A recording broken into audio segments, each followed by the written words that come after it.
El tema es, bueno, lo pusimos como sobreexplotación del ingrediente, pero vamos a tratar de canalizarlo en un factor de qué sucede ahora con la alimentación, ¿no? Me gustaría empezar con un videíto.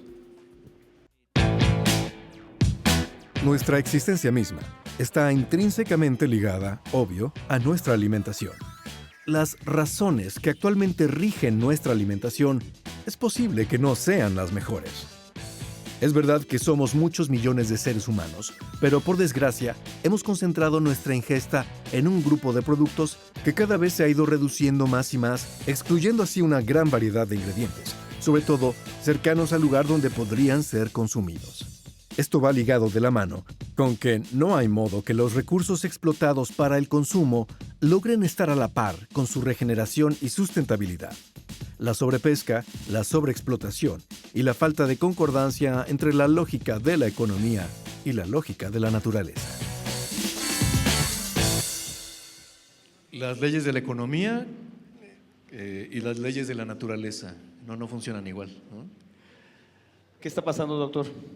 ¿En qué situación estamos con nuestros alimentos? En el aspecto de producción, una de las cosas más importantes que tenemos que verificar es el crecimiento exponencial de la población.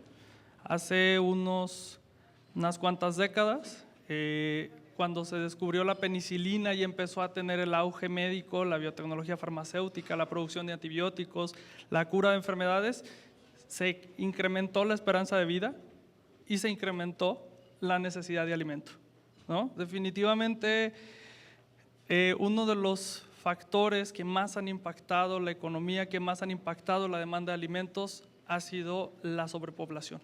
O sea, somos demasiados, estamos creciendo más y más cada vez exponencialmente y por tanto debemos de esperar que haya una demanda mayor de alimentos cada vez. Alimentos que de alguna manera están impactando no solo la economía, sino la ecología, la forma en que vivimos, las propias necesidades sociales, ¿sí? Y hemos dejado hasta cierto punto de lado la cuestión epidemiológica, ¿no? Nos hemos preocupado mucho por alimentos light, alimentos bajos en calorías, bajos en grasa, alimentos de alguna manera con apariencia saludable, que no digo que no lo son, porque también me dedico al área de producción de alimentos, pero si bien es cierto, hemos dejado de lado qué es lo que la población necesita. Es un poco el concepto de lo light y de lo saludable mal entendido, ¿no? Así es. Sí, hay una misconcepción en este sentido, porque pensamos a veces que comer light nos habilita a comer de más, ¿no? Entonces, realmente hay una serie de mitos alrededor de lo que es light, que si bien es cierto, hablando de ingredientes, son ingredientes que realmente no tienen ningún efecto sobre el cuerpo, ni positivo ni negativo. Sin embargo, ahí es donde entra el desbalance en demanda alimenticia, básicamente, ¿no? Entonces, si es light, come todo lo que puedas, al fin no pasa nada. Y por el otro lado están las personas que dicen te vas a morir de cáncer. Actualmente, a donde volteen, alguien se va a morir de cáncer por comer una zanahoria, por comerse una pera, por comerse un yogurt. A todo le hemos puesto el dramatismo de la tecnología. Si bien es cierto, el problema no es qué como, el problema es cómo lo como. ¿Sí sabes? Bueno, ahí se abre un filón enorme para la discusión que a lo mejor se liga con el siguiente tema, ¿no? Sí. Retomaremos. Claro, claro. Porque… Sí, definitivamente el comentario va a…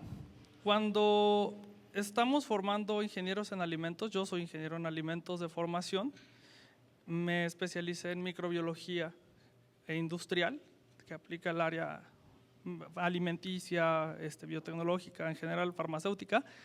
Generalmente les decimos a ellos, deben de considerar en el diseño que el producto satisfaga las necesidades de salud, las necesidades nutricionales de las personas, que se conserve por largos periodos de tiempo, pero al mismo tiempo que conserve las características organolépticas que el consumidor busca.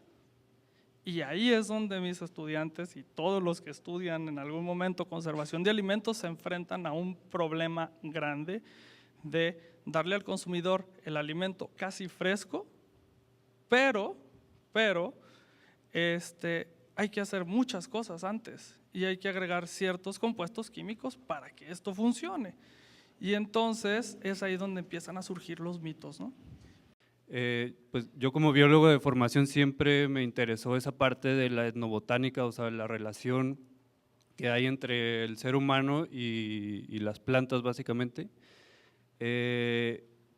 Y fue este auge que hay ahorita en la ciudad o en el mundo en general de la gastronomía y del uso de ingredientes tradicionales, de uso de ingredientes diferentes, por así decirlo, lo que me orilló a mí o lo que coincidió que ahora yo me dedique a esto y que pues hayamos hecho una buena mancuerna los chefs de Guadalajara y yo, ¿no?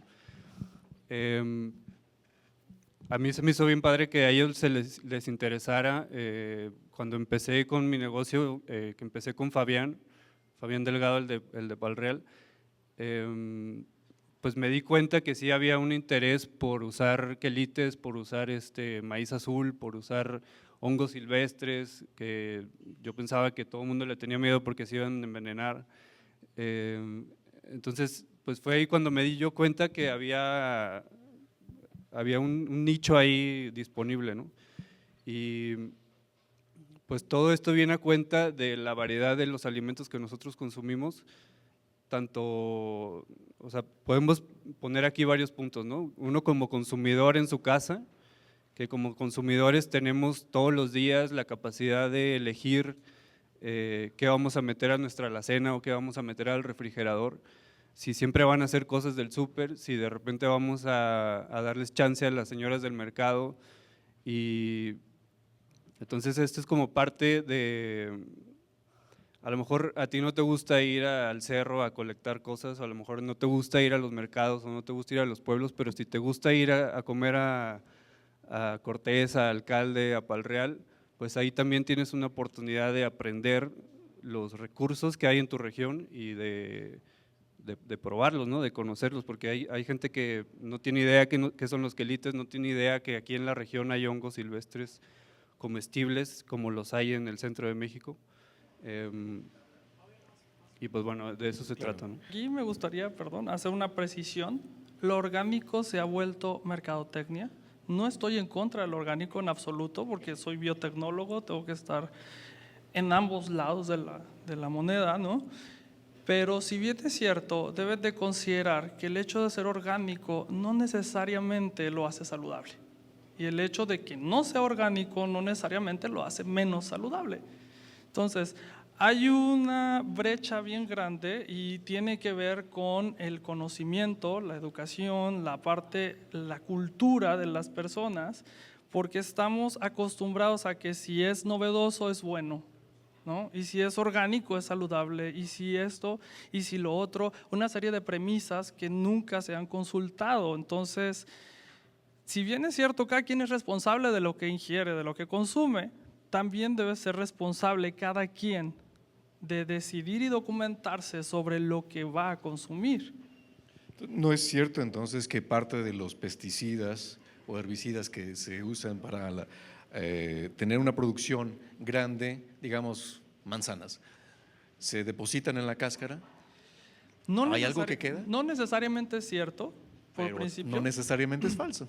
No, pero a lo que voy es, si satanizamos a los alimentos por tener una producción, o a los productores por hacer una producción que satisfaga las demandas mundiales de alimentación, entonces también tenemos que pensar en la otra parte, o sea, ¿qué tan cierto es? Porque como dices, o sea, ni tan cierto ni tan falso, pero si bien es cierto yo los pongo a consideración de ustedes. ¿Cuántos de ustedes van a dejar de comer por darle la comida a alguien más que la necesita? O van a decir, pero sacrifiquemos la parte de no vamos a usar ningún pesticida, ningún fertilizante, no vamos a usar nada, puras prácticas agrícolas naturales, que estoy en favor de ellas, pero sin embargo no van a poder satisfacer la producción que demanda el mundo. Entonces, la pregunta es, ok, no pesticidas, vamos de acuerdo, no fertilizantes, estamos de acuerdo, buenas prácticas de agrícolas, vamos de acuerdo, ¿cuánto vamos a producir? con esas prácticas. Que hace falta mucha investigación para regresar a las prácticas mínimas. Estamos totalmente de acuerdo. Que quede claro que no soy el abogado del diablo, ni estoy tratando de decir que el hecho de agregar fertilizantes es buenísimo. Siempre hay una dosis recomendada, siempre hay una dosis de pesticidas recomendada para mantener los niveles de producción en sus máximos. Ahora sí que pasa a los agricultores, a los productores de ganado, a los productores agrícolas, el uso adecuado de estos ingredientes o de estos químicos para mantener la producción.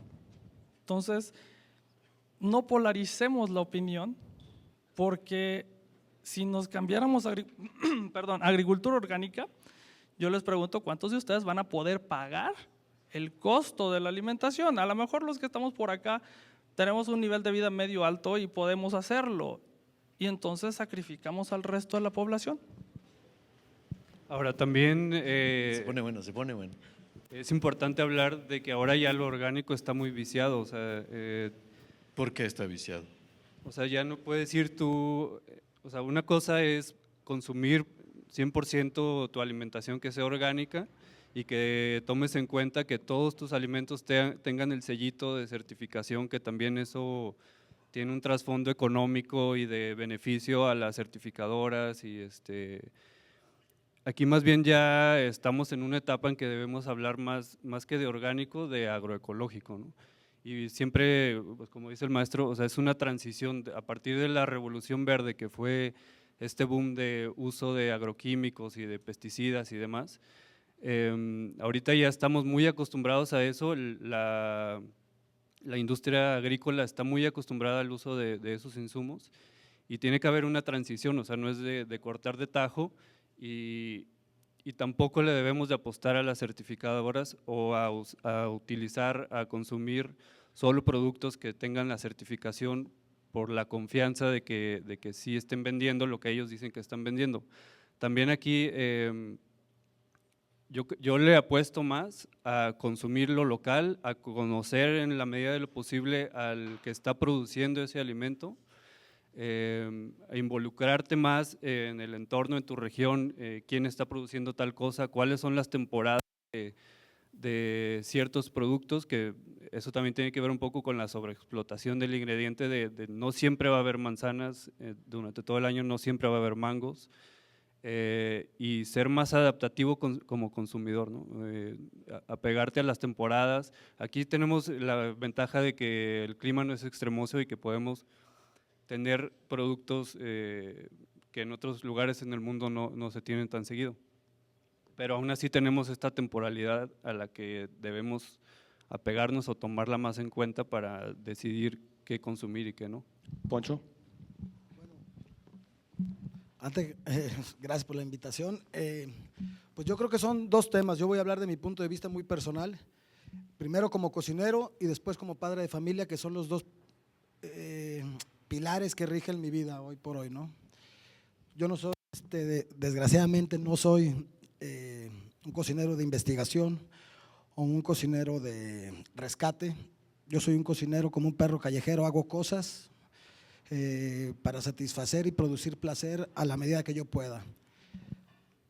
Con el pasar de los tiempos te vas dando cuenta, si yo al fin y al cabo lo que quiero tener en mi restaurante es una carta que sea agradable, que sea exitosa, que pueda trascender, que pueda llamarle la atención a la gente, definitivamente hay que volver a la parte básica, que es el tema de las estaciones, ¿no? Yo creo que sí tienes que tener una responsabilidad como cocinero en cuanto al producto, obviamente. Es más, nuestro trabajo es tan estresante que yo digo que trabajamos con cosas que nos llevamos el ser humano a la boca, ¿no? Entonces, conocer, obviamente, en medida de lo posible, de dónde vienen los alimentos, todo eso. Pero yo como cocinero, al fin y al cabo, de tratar de crear una carta, yo me baso en el producto. Y en el producto, normalmente, no sé, si ves un tomate medio deforme, a lo mejor, que puede ser, pero tiene un gran sabor. Bueno, creo que es mi obligación como cocinero, cómo detectarlo y acompañarlo, ¿no? Está muy de moda entre los cocineros, que me parece muy bien, y comparto la filosofía que al fin y al cabo lo más importante para tener una buena carta es un buen producto. Pero al fin y al cabo el cocinero también tiene que tener esa participación o esa relación con el producto, con un previo conocimiento para ver cómo lo puedes resaltar, ¿no? Porque al fin y al cabo, yo vuelvo a decir, no soy más que un simple cocinero. Creo que las cartas se deben de ir marcando y las ideas, la creatividad de desarrollo de platos, al menos en mi caso, se basa mucho cuando ves el producto que a lo mejor que no lo encuentras tan a la mano. Por ejemplo, cuando llega el Dani con sus cajas tapados en los pañuelos, ¿y qué trajiste? Pues yo le digo, déjamelo, y consulto a ver, ¿y esto cómo lo prepara? O sea, cómo ya te da una opinión más o menos, y al fin y al cabo empieza el juego más interesante para mí en esta profesión, que es la diversión con el producto y cómo se va desarrollando, cómo vas pensando a tratar de traer del mundo abstracto al mundo físico. Y te puedes equivocar, ¿verdad? Pero el chiste es, yo sí creo que es aprovechar todo lo que nos da. Yo como cocinero tengo que dar mi mejor carta. Ahora trato de trabajar con el producto local que tenga más cercano, que eso creo que sí lo hacemos. Pero también tenemos pues el estira y afloja de conseguir, insisto, el mejor producto. Si a tal 10 kilómetros no puedo conseguir la mejor carne de res que sé que puedo conseguir, pues a lo mejor voy a tener que hablarle a Sonora y traerlo de allá, ¿no? Insisto, creo que la parte del aprovechamiento del producto no solamente va a la parte nutricional, sino que también a la parte espiritual, ¿no? Hay una realidad, los productos, como bien dice el ingeniero, yo el año pasado me di cuenta de lo difícil y de lo avasallado que está el mar, por ejemplo, para conseguir pescado fresco, que si yo en mis filosofías, si voy a vender pescado, tiene que ser pescado fresco, pues la verdad batallé mucho y te das cuenta.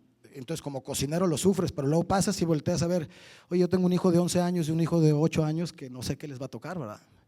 Entonces sí tenemos que cambiar también cada quien en su trinchera, ¿no? Los cocineros creo que aparte luchas mucho también con la parte romántica que te encuentras entre el negocio y realizar una carta, ¿no?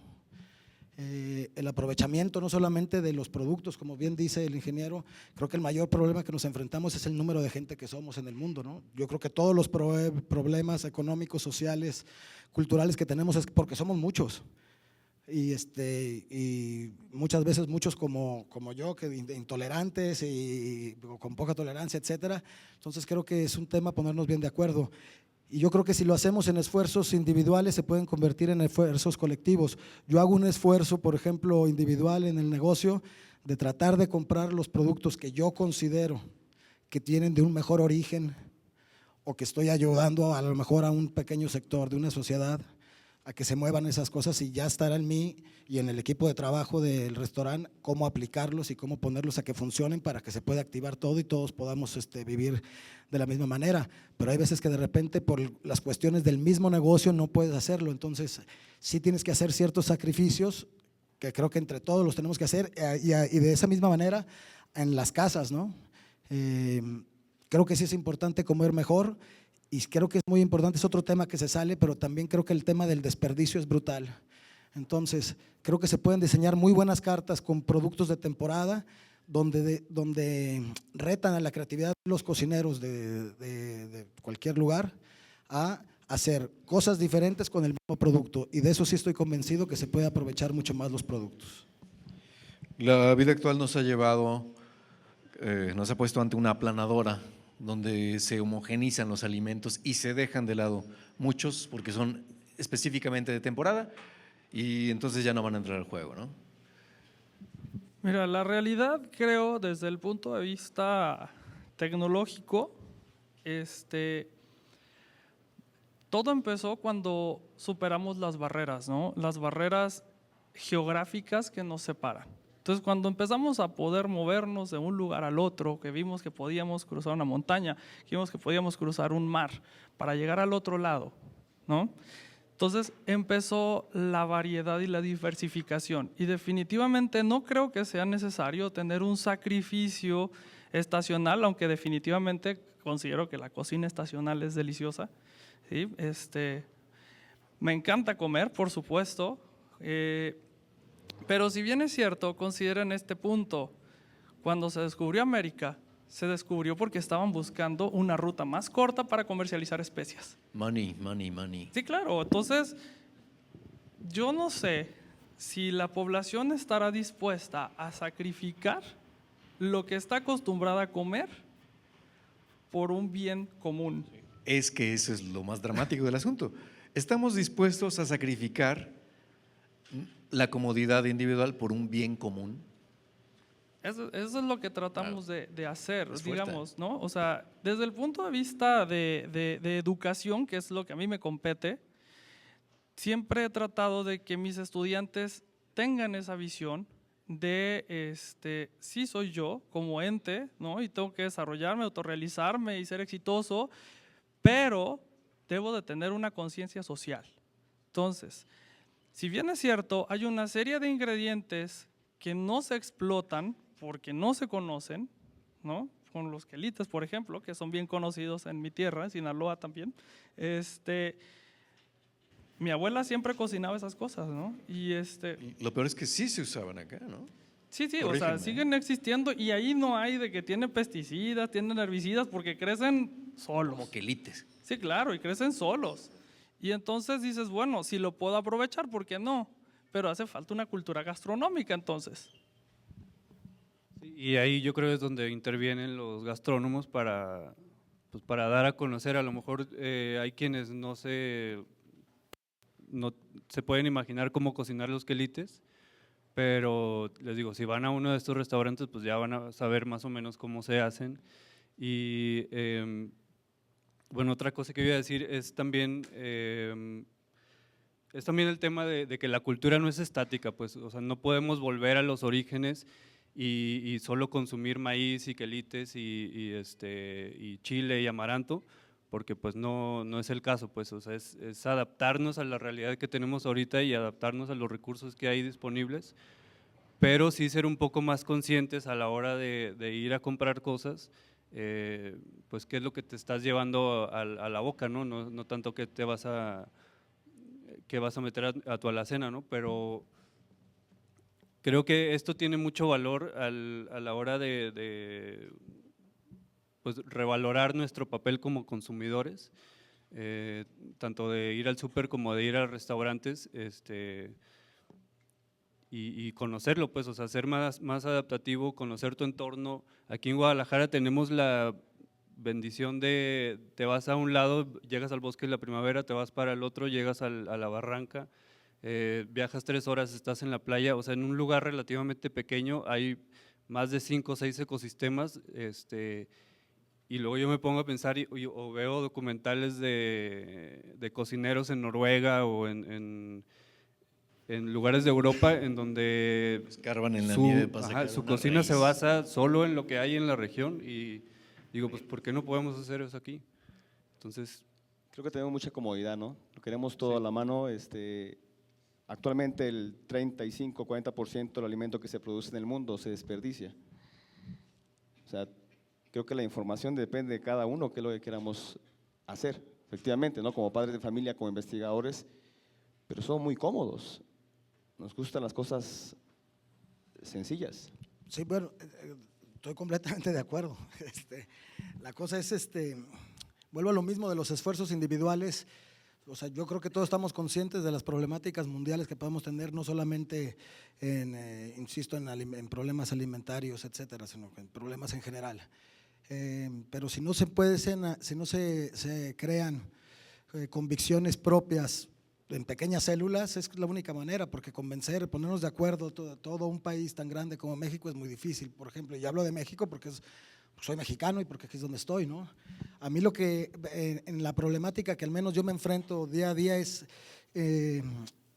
está la conciencia, que uno siempre la tiene, insisto, y creo que no la tenía hasta que fui papá, y la parte real de ahorita que voy a tener que abrir el restaurante, ¿qué vas a ofrecer, verdad?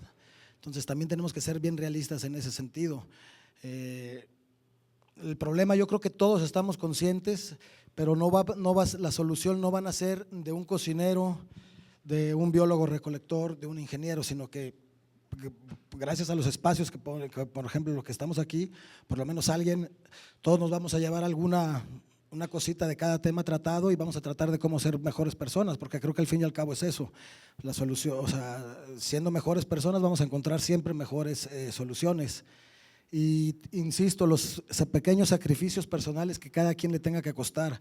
Sí, si yo quiero tener el producto de Daniel o el producto de Álvaro, pues tengo que también estar consciente que tengo que hacer un sacrificio y un esfuerzo en precios, ¿no? Porque a mí siempre me preguntan, ¿qué es lo que mejor cocinas? Bueno, si quieres probar mi mejor cocina, te invito a mi casa a cenar, donde no estoy basado ni regulado en un presupuesto, en un margen, en cómo tienes que costear un plato y cómo lo tienes que vender, etcétera, ¿no? También creo que va ligado este tema al tema del sacrificio. Yo me considero bastante primitivo y creo que también una de las cosas que se han perdido, porque no es nomás cuestión vegetal, sino que es el verdadero respeto al sacrificio, y que eso sí lo tenemos muy arraigado en la cultura humano, de Homo sapiens, pues, cuando la cacería, el aprovechamiento real y total del sacrificio de un animal o de un vegetal, lo que sea, ¿no? O sea, siempre queremos vender el rack of lamb, ¿no? No queremos vender otra parte, por ejemplo, del cordero. Entonces, el aprovechamiento real de todo y el respeto del sacrificio del animal, en este caso, ¿no? Que estoy hablando. Creo que es importante en mi tema. Yo hablando de mi restaurante Hueso, por ejemplo, el diseño que tiene de todos los huesos es un poco eso, es mostrar de dónde viene lo que hacemos y cómo trata uno como cocinero con un equipo de trabajo, aprovechar y respetar el sacrificio que tuvo ese cerdo, ese chivo, etcétera, ¿no? Creo que también esas obligaciones, aunque no se vayan a proyectar de inmediato, creo que es algo pues que te puedes ir contento, ¿no? O sea, yo en lo personal sí me siento contento que con poco producto puedo diseñar una carta cada día. Y pues bueno, ese son el tipo el chiste es seguir aprendiendo e insisto, ser tolerantes y decir qué tanto voy a ceder para cooperar con esta problemática que tenemos todos, seamos cocineros o no. Y se va forjando pues un acto de conciencia y eso sí lo vas transmitiendo a los otros cocineros, entonces sí creo que es una cuestión de tiempo que vayamos a ir avanzando y entendiéndonos todos cómo podemos seguir trabajando y cooperar, aunque sea en un aspecto distinto, cómo podemos cooperar con pues la comunidad, ¿no? Hay un punto, perdón, donde ya la comida deja de ser el alimento para nutrirnos, para sobrevivir y se vuelve un commodity, ¿no? Algo que por estatus se puede llegar a comprar o vender. Por decir el ejemplo de para llegar a 1 kilo de carne de bovino, ¿cuántos kilos de granos o de pasto se deben invertir? Y si esos mismos los diéramos como alimento a la gente, si fuera realmente esa la prioridad, pues ya estábamos, claro, habría que complementar en cuanto a nutrición, ¿no? No es lo único, pero en cuanto a cantidad de peso, producción, rendimiento, ¿tendríamos mejor resultado? Creo que ahí también es uno de los temas de moda, en cuánto necesito para producir 1 kilo cuando la realidad es esta, ¿cuántos de nosotros podemos entrar en la cadena trófica en el lugar de las vacas, en el lugar de los borregos? No podemos. ¿Cadena trófica? En la cadena trófica me refiero a la cadena alimenticia que empieza con las plantas, que capturan la energía del sol y la transforman en energía sólida. Entonces, exacto, en azúcares, que son los que nosotros podemos digerir, lo transforman en fibra, que es azúcar que no podemos digerir, pero los rumiantes sí. Entonces, si hablamos de los rumiantes, vacas, cabras, borregos, hablamos a lo mejor de, que ya no entran dentro de los rumiantes, pues, pero están los conejos, no sé, los venados. Entonces, realmente consideren la parte de nosotros no competimos con ellos por alimento, nosotros no vamos a en algún momento mostrar las equivalencias porque no es posible mostrar una equivalencia, aunque haya datos numéricos, es una cosa irreal pensar que 10 kilos de pastura se transforman en medio kilo de carne. Eso no es cierto, porque para empezar los carbohidratos no son la única fuente de alimentos de los animales.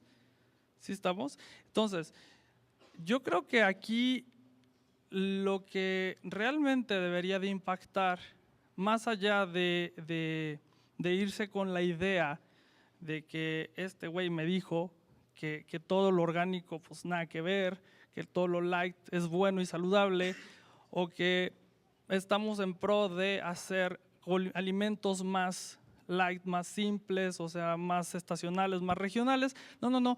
Los grandes movimientos de la humanidad han llevado tiempo. El hecho de aceptar, de que la sociedad aceptara, porque no me tocó, aceptara que las mujeres votaran, el hecho de aceptar que las mujeres simplemente usaran pantalón, el hecho de incluir o ser más incluyentes socialmente con las diferencias culturales y religiosas, llevó tiempo. Entonces, definitivamente no podemos esperar que haya un cambio radical de pensamiento. Tampoco vamos a ir mañana y al súper y ya, ahora sí ya voy a comprar puro orgánico, puro local. Pero sí entrar en conciencia de que no todo lo que lo es cierto y no todo lo que parece bueno es tan bueno. ¿Qué va a pasar, doctor, si continuamos así? Si la cultura continúa en este sentido, va a seguir el desperdicio de alimentos, y ahí me gustaría recalcar un punto donde las personas dicen, es que con todo lo que se desperdicia se puede alimentar a África, ¿por qué no mandan la comida para allá? Para empezar, económicamente no es viable. Para continuar, quisiera yo saber cómo le van a hacer, si se pudiera, conservar los alimentos para transportarlos, distribuirlos todavía en el interior y no, bueno, ya llegaron podridos, ¿no? Entonces, si bien es cierto, yo no tengo nada en contra de la gente que no pueda consumirlos, pero ahora sí que estamos de parte de la cadena trófica donde la competencia humana es no unos contra otros a matarnos como los animales, pero unos contra otros a sobrevivir en función de qué tanto podemos adaptarnos a los nuevos cambios. Entonces, ¿qué tantos vamos a hacer posibles? ¿Qué tantos vamos a poder superar las barreras nutricionales, las barreras de disponibilidad? ¿Qué tanto vamos a poder trascender en la descendencia para enseñarles a nuestros hijos, para enseñarles el valor de lo que estamos consumiendo, el valor de la producción, más allá en términos de conversión, en términos de poder adquisitivo, en términos del trabajo que implica, en términos del rendimiento, en términos de decir, cosechar 1 kilo de maíz le cuesta a una persona su trabajo diario, sus 8 horas diarias durante 4 o 5 meses para llegar a tener esa producción, y hay un valor del respeto al trabajo, hay un valor de la justicia y de darle a cada quien lo que merece y de dar en la medida de lo posible las proporciones correspondientes en lo que sí podemos medir. Y lo que sí podemos medir es los valores personales y lo que podemos aportar a la sociedad en función de la que la sociedad nos aporta. Es complicado el tema, está complicado, ¿no? También, ¿cómo podemos asegurar que algunos de los alimentos que llegan para que los humanos puedan garantizar su existencia son los mismos alimentos, y ya los pongo entre comillas, que van a generar mayores problemas de salud? Y estoy pensando en que el pueblo más remoto llega la Coca-Cola, ¿no? Y los panes Bimbos y todas estas cosas. La vida de anaquel, cómo nos ha modificado el concepto de algo fresco y algo con toda clase de aditivos que piénsalo así, o sea, si no fuera por los alimentos conservados, ¿dónde estaríamos? Y a la vuelta de los años tenemos problemas de obesidad. Es normal. Digo, no defiendo la postura de los alimentos conservados, solo pretendo no polarizar, en el sentido de que estamos donde estamos gracias a las tecnologías en alimentos, a la conservación de los alimentos, ¿sí? Eso por un lado. Si bien es cierto, el alcohol, la cerveza, el vino, permitieron a la población del antiguo Egipto, la antigua Grecia, permanecer ahí y superar muchas de las barreras de enfermedades porque no podían tomar agua, no había agua potable. Entonces la única fuente de agua saludable o de líquido saludable fue la cerveza. Nos podemos ir al extremo y decir cuántas gentes no han matado por cirrosis hepática. Ustedes considérenlo, pónganlo en perspectiva. Está difícil no hay una solución tan rápida. Sin embargo, ahora está también desde hace un tiempo la idea del cocinero como un gestor de cambio social. Por lo menos en las ideas, por lo menos en la punta del iceberg. Cuando me dicen, bueno, y esto de los restaurantes, de los más importantes del mundo, ¿qué tiene que ver con la gastronomía del día a día? Pues me gusta pensar, igual me equivoco, pero el símil es como el desarrollo para los automóviles Fórmula 1, que no tiene nada que ver con los automóviles domésticos, pero mucha de la tecnología se va a emplear y tarde o temprano va a llegar a los hogares dando algún beneficio, ¿no? Bueno, yo sí creo que definitivamente los cocineros que marcan las tendencias a nivel mundial sí llevan un gran… sí ha habido este cambio, o sea, si veo por ejemplo la carta de René Redzepic, pues te encuentras con muchísimas cosas que a lo mejor dices, bueno, pues si es un tubérculo o es una raíz, no sé, pero el trabajo que hay a raíz de eso, no solamente ya en la ejecución, sino que pues en la misma parte como de aventurero, de ir a ver qué está a cortos kilómetros de ti, cómo vas. Yo creo que se han influenciado todo ese tipo de tendencias, ese tipo de cocineros se han hecho que cocineros como yo, por ejemplo, si voltees a ver qué está sucediendo a 2 kilómetros de la ciudad y todo eso. Y definitivamente sí creo que son pilares importantes, se han vuelto una opinión filosófica, social, económica importante, ¿no? Yo creo que lo importante es ser una esponja y tomar de todas las ideas que vas viendo, no solamente en el campo, dentro de una cocina, y cómo las puedes ir aplicando, insisto, para ser mejor persona. Yo lo traigo todo al fin y al cabo, cómo puedes ser mejor persona. Y si puedes pertenecer a todo este cambio, porque sí creo que hay un cambio en la gente de conciencia, de cómo alimentarse mejor, de cómo vivir mejor, y no solamente, y cada quien tendrá sus opiniones, ¿no? Habrá que, por ejemplo, temas, bueno, no, me voy por otro lado que mejor no me conviene, pero es cierto, y es poner en una balanza qué estoy dispuesto a hacer para entrar a este cambio. Al fin y al cabo es eso, es una estira y afloja, ¿no? En los restaurantes nosotros lo vemos, qué tanto estás dispuesto a utilizar tu verduras del mercado de abastos, que no tengo absolutamente nada en contra, o utilizar lo que nos tiene Santos Coy. Pues cada quien va haciendo, a eso hablo del sacrificio que vas haciendo y cómo te vas enrolando en esta nueva manera de pensar. Y yo comparto también mucho la idea del doctor pero pues hay otros problemas sociales que a lo mejor hace 10 años como cocinero yo decía, bueno, yo soy cocinero y mi obligación es cocinar rico y se chingó, ¿no?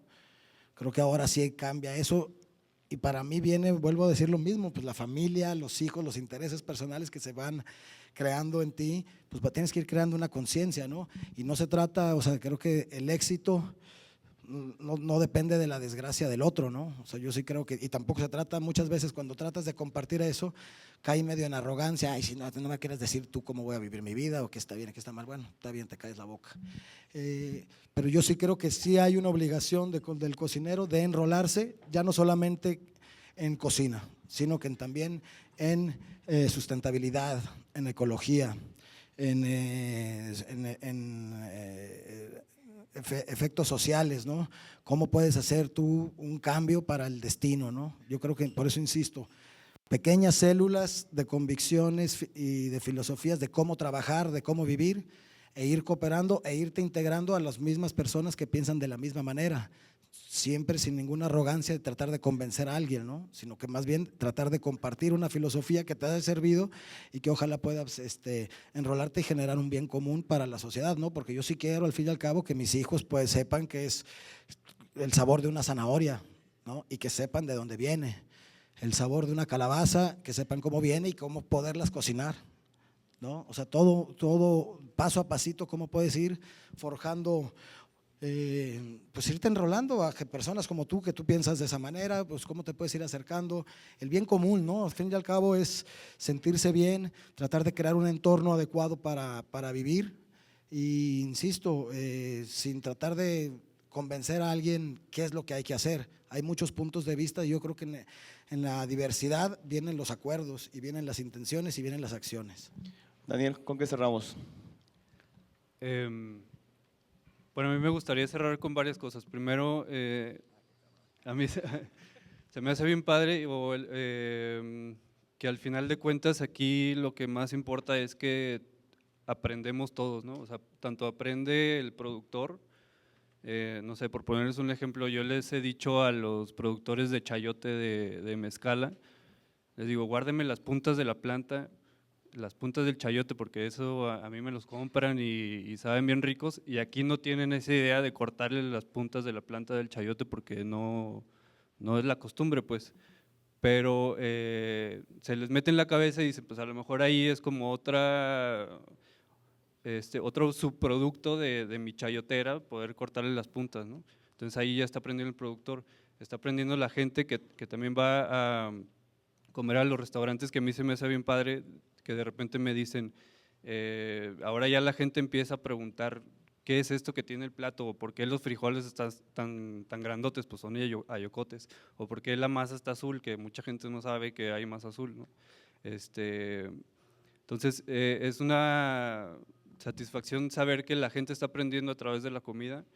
Y también es importante mencionar que aquí en la región de Guadalajara estamos muy bien parados, o somos una buena referencia en la producción a pequeña escala, en la producción de variedades locales, en la revaloración del territorio como productor de distintos insumos como, no sé, como el cocuistle, como mucha gente no sabe que se produce un buen café en la región. Entonces, pues es parte de la labor que tenemos nosotros como pues actores en este mundo del culinario, pues involucrar más a la gente en lo que se está produciendo regionalmente, por lo menos, ¿no? Doctor, 3 minutitos, por favor. Brevemente les comento, creo que la cocina definitivamente es una herramienta cultural para transmitir conocimiento, no solamente el placer de degustar los sabores, las texturas, ver los colores, pero creo que sí hay detrás de todo esto, más allá del pensamiento filosófico, una cuestión muy práctica que dice mi abuela desde que yo tengo uso de memoria, y es: a todo se hace el ser humano menos a no comer. Entonces creo que la cocina definitivamente es una herramienta cultural indispensable para transmitir conocimiento. ¿Todos Pues bien? nos seguimos entonces con el siguiente tema y nos vamos rapidísimo, sin pausa, ahora para alcanzar. Perfecto. Adelante.